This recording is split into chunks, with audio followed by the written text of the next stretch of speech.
This guy is telling it like it is.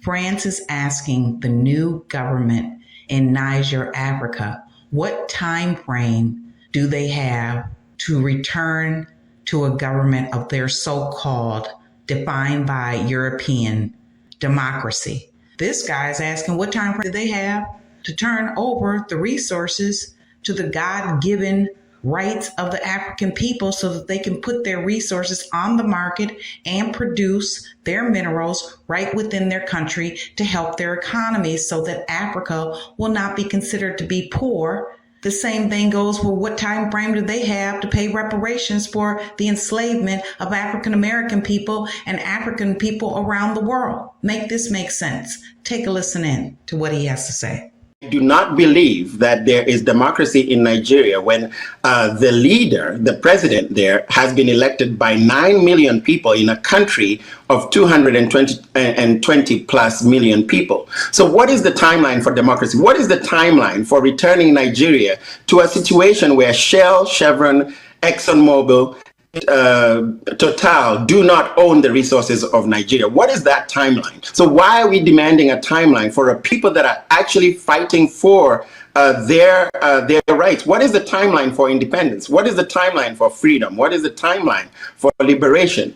It will take as long as it needs to take for them to liberate themselves, for them to sit down together. This is a question for the people of Niger about what kind of system of government they want. So while we are discussing timelines, what is the timeline for a return to democracy after the recent overthrow of the government going back to the exact same system in Gabon? What is the timeline, I ask, for a return to democracy in my own country, Kenya, where the resources of Kenya, where the tea plantations that are owned by the British no longer are owned by the British, where the British abuse Kenyan workers. What is that timeline for returning our tea farms to Kenyans? What is the timeline for returning the mines that Australian miners, companies are mining at the coast of Kenya? What is the timeline for starting to share with us?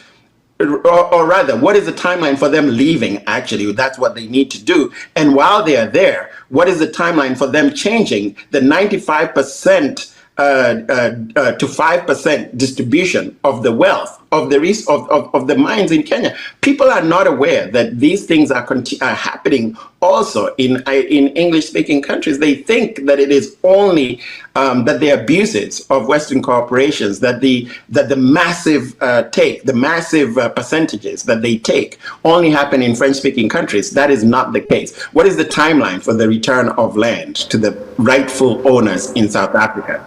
Indeed, Karanja, you've asked $1 million question or questions there. Just recently reported, the Niger government is accusing France of deploying forces in ECOWAS countries.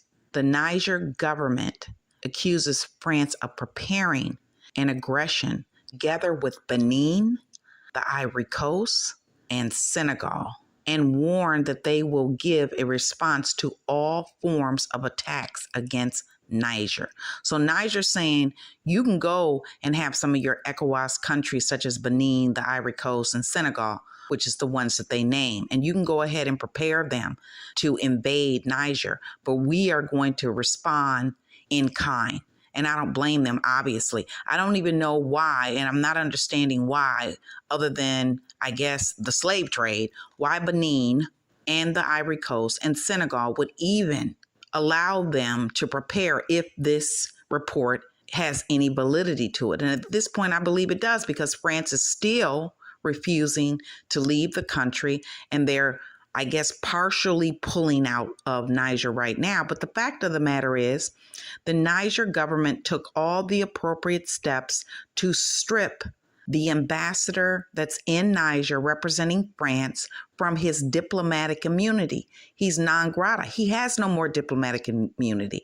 They did the appropriate steps. They didn't do it in a barbaric way. They did it in a legal way. And yet France does not want to recognize the Niger people nor their government. But France has spent over 100 years, because France colonized this place. People keep saying the 1900s. No, it started during the agreement that was put in place with France Great Britain and other countries to split up Africa. That happened in the late 1800s. So with that being said, France not only does not want to let go of Niger, they don't want to let go of their uranium, and they have no problem with the people of Niger being poor. So if you don't know what's going on, France has been asked to leave the African country of Niger, and they refuse. But just recently, France has agreed to pull out partially.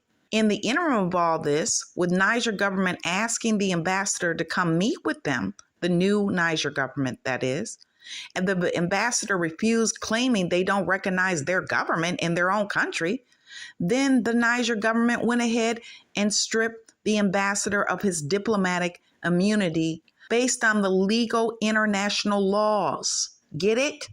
So I'm not understanding what France is not understanding, but I do not put it past them because they're so upset. They want to continue to control this country and its resources, especially their uranium, since they need the uranium to use in their electricity and possibly in their nuclear power sources in France, while the people of Niger don't even have an electricity grid. They don't have a resource grid. They have to build one. So obviously they need a new government. The president that France wants back into power, Bazoum, didn't do that. So France, who's claiming that they had to come into Niger to help fight the terrorists, now the terrorist attacks of Niger, Burkina Faso, as well as Mali has increased because these are the countries that are resistant to former colonizers.